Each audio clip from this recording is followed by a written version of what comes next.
अब हम बात करेंगे कि अगर आपने स्ट्रिंग को इनपुट लेना है और वो विद स्पेस आपको रिक्वायर्ड है, ठीक है, तो उस चीज़ की अब हम बात करेंगे कि विद स्पेस आपने कैसे इसको यूज़ करना है। तो उसके लिए जो हमारे पास फंक्शन एक मौजूद होता है वो है गेट लाइन का फंक्शन, गेट लाइन।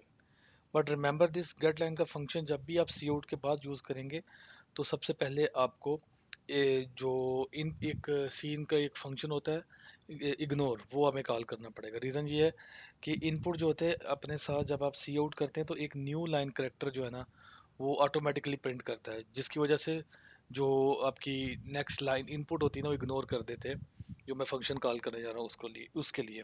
तो सबसे पहले हम क्या करेंगे, सी इन डॉट इग्नोर, ठीक है। अब मैं कहूँगा गेट लाइन, मुझे एक लाइन इनपुट करनी है फुल। उसको दो चीज़ें देते हैं हम, सी इन और वेरिएबल का नाम जिसमें आपने वैल्यू इनपुट करनी है। तो वेरिएबल का नाम है एड्रेस।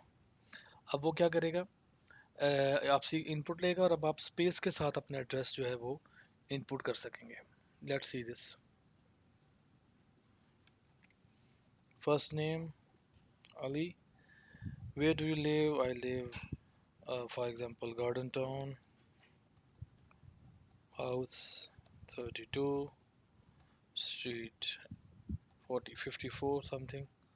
अब ये देखें पूरे का पूरा सेंटेंस है, okay you live at this this this, ठीक है। तो ये अब आपको ये जो इनपुट है, जब आपने स्ट्रिंग की इनपुट करनी है विद स्पेस कैरेक्टर्स, तो फिर आपको क्या करना पड़ेगा, आपकी जो इनपुट है वो सिंपल ही सी इन नहीं होगी बल्कि आपको ये दो लाइन से इनपुट करनी पड़ेगी।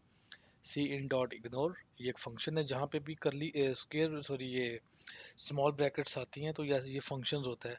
अभी आगे चल के हम फंक्शंस को देखेंगे ये क्या चीज़ है। यानी फंक्शन एक्चुअली आपके लिए सिंपल सी बात बता देता हूँ कि ये एक अपने अंदर इसके अंदर कुछ कोड लिखा होता है जो कोई चीज़ परफॉर्म करता है, ठीक है। यानी आपके पास जैसे घर में बहुत सी डिवाइसेस हैं, तो कुछ ऐसी डिवाइस है जो फॉर एग्जाम्पल चार्जिंग करनी है आपने, तो एक डिवाइस है चार्जिंग का एक फंक्शन है।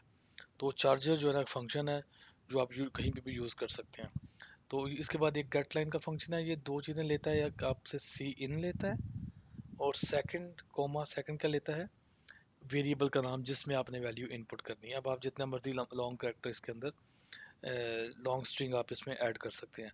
तो ये जो लेक्चर, ये जो हमारा क्लिप था, ये क्लिप था कि आपने अगर इनपुट लेनी है स्ट्रिंग के अंदर जिसमें आप स्पेस कैरेक्टर भी इंक्लूड कर सकें, तो उसके लिए हम कौन सा फंक्शन यूज़ करेंगे, ठीक है। तो अब हमारा काफ़ी टॉपिक हो गया है इनपुट और वेरिएबल्स के ऊपर। तो इसको अभी हम यहाँ पे नेक्स्ट क्लिप में थोड़ा सा रिकैप करते हैं और फिर हम अरिथमेटिक ऑपरेशंस की तरफ मूव करेंगे।